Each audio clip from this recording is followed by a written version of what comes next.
Als Kind früher heimlaufen im Dunkeln, das war der absolute Horror. Ich habe sicher jede zweite Sekunde hintergeschaut. Ich so, oh mein Gott, ein Monster, die Laterne hat sich bewegt. Es hat sich wirklich legit alles bewegt und beim kleinsten Geräusch, ich bin davon gesäckelt. Ich schwöre, jedes Mal, bevor ich loslaufe, bin ich so, ich kann da durchlaufen, ich schaffe das. Ich habe nur eine Katze gesehen oder irgendwie irgendein Blättchen sich bewegen.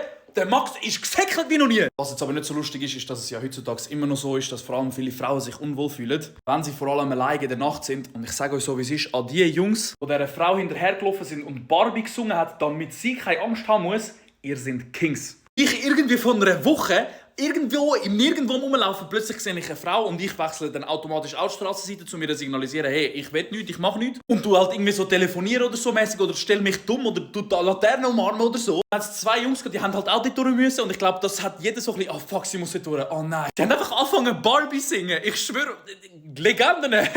Oder irgendwie so, es ist